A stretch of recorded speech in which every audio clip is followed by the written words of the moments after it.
there have been some changes to the map since the last video. So now we have an army.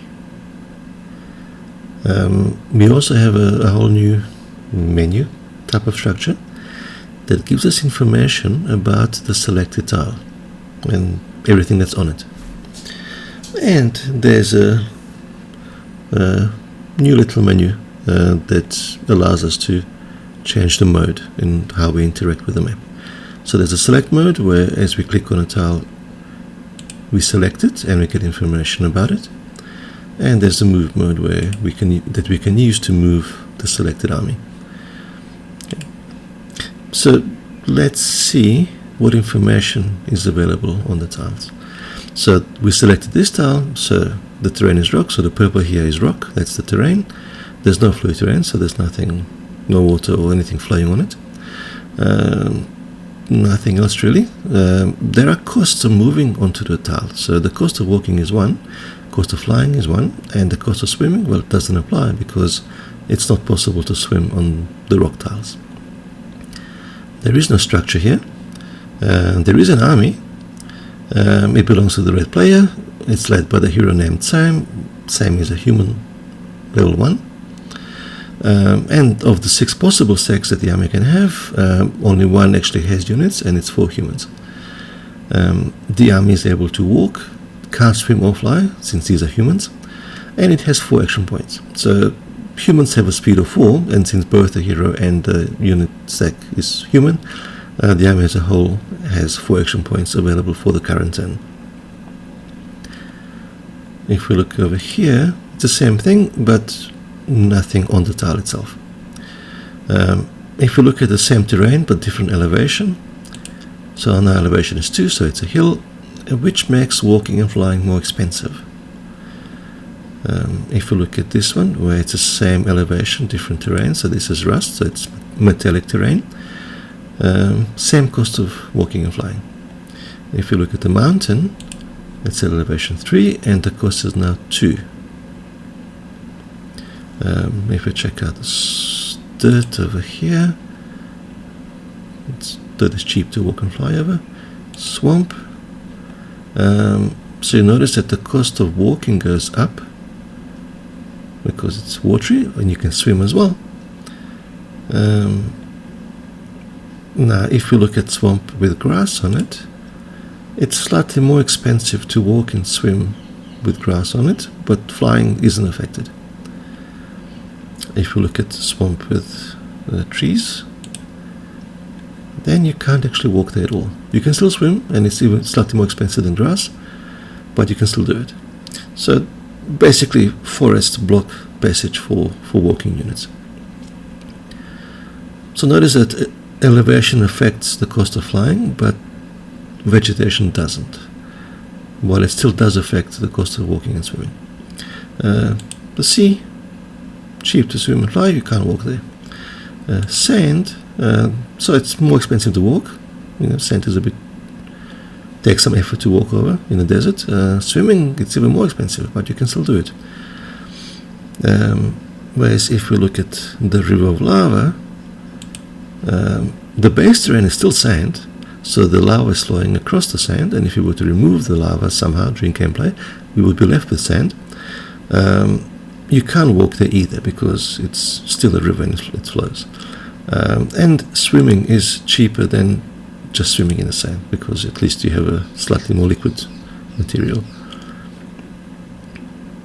And if you click on these, so there's a volcano, but doesn't really have any other information. It's not something that the player controls, at least not at this point. Okay, so let's select our army again and let's move it. Okay, so 4 action points.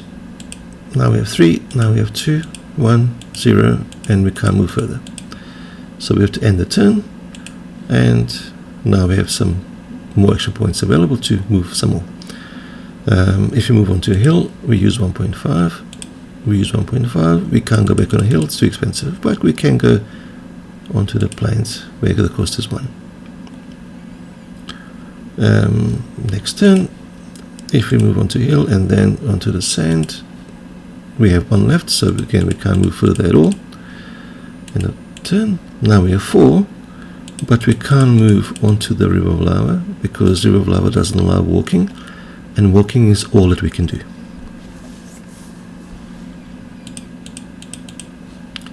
And that's how it works. Notice that I haven't implemented pathfinding, so you can't really click far away from the army and make them move there. You have to click on an adjacent tile. Alright, so let's look at the implementation. Okay, so if you look at the game state, there have been a few additions here. So one is to change the mode, which is really straightforward. All we do is we just change the mode that we associate with the game state based on whatever button was clicked on that menu. So that's straightforward. Clicking on a tile is a lot more interesting. So when we click on a tile, depending on the current game mode, different things can happen.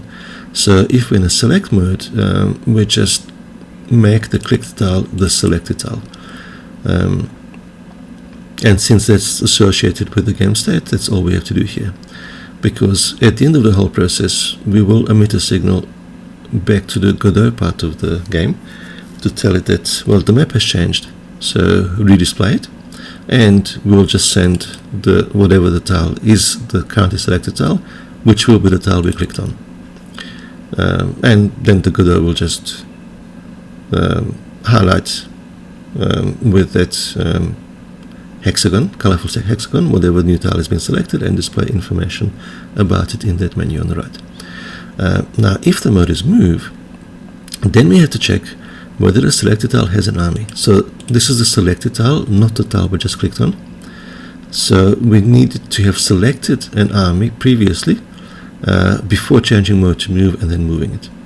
So if the selected tile has an army on it, then we check the tiles next to it and make sure that the click tile is one of those tiles.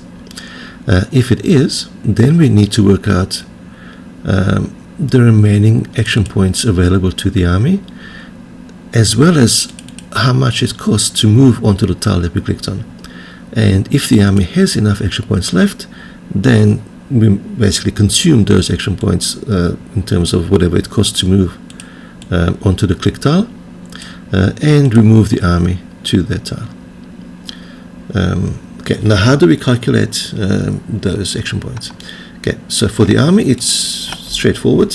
We basically just take the remaining action points for each of the unit stacks, which is just a property of the unit stack which we maintain as the army is moving across the map. So we just take all of those and take the smallest of them. I should really have implemented this for the hero as well.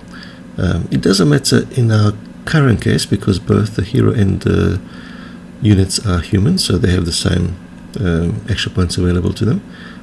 But yeah, in the future implementation I'm going to have to add that as well. Now the movement cost for the tile is trickier. So as a part of working it out, we have to tell it whether the army is able to walk, swim or fly. Because if an army, for example, can't fly, then it doesn't really help to work out the cost of flying since the army can't use it. So we tell it what the army can do, and then it will work out the cost based on that.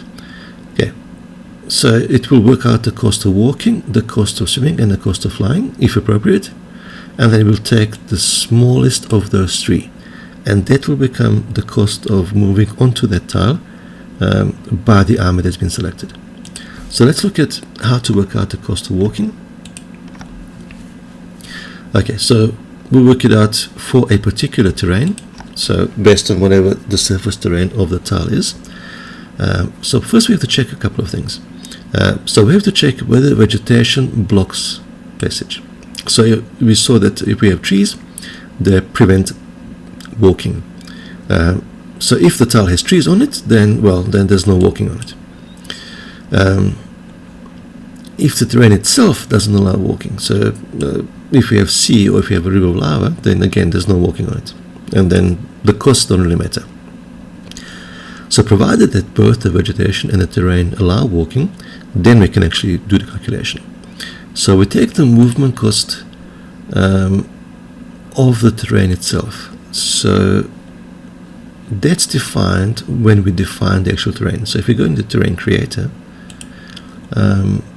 where we define all the terrains, as a part of a terrain definition, we would say, okay, so this is a crystal terrain. It can be walked on, and the cost of walking is 1. Dirt can be walked on, cost is 1. Sea, well, you can't walk there, but you can swim, and the cost is 1. Sand, you can do both, but the both costs are higher, 1.5 for walking and 2 for swimming, and so on. Notice that we don't add flying for this because we can fly over anything, at least in this version of the game. Alright, so that's the base movement cost. Then we have 2 multipliers. So we have the cost multiplier due to elevation and cost multiplier due to vegetation.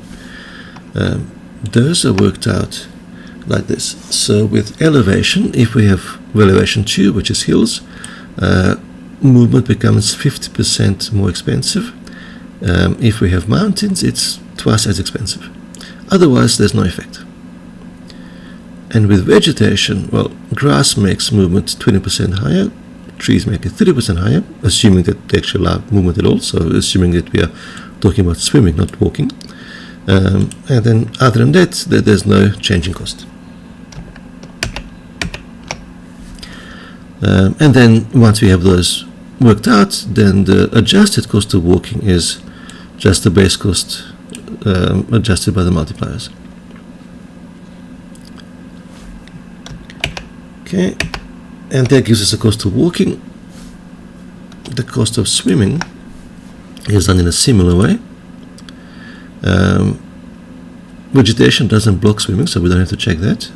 Terrain can, actually a lot of terrain does, so we do have to check that. Otherwise, it's the same as walking. Now, when it comes to flying is simpler, because vegetation doesn't influence the cost of flying, and terrain doesn't block flying. So we don't have to worry about anything that prevents us from being able to fly, and we don't have to care about vegetation, just elevation. So it's a much simpler calculation than the others. So that gives us the movement cost, and then we put those together, and that's how we work out whether the army can move and make it move. Now, I don't know whether this will actually work. It's quite complicated. It's definitely more complicated than what Heroes games have done. So it could well turn out that it's actually too tedious and time consuming to actually use in the game. But I want to try it out and see how well it works.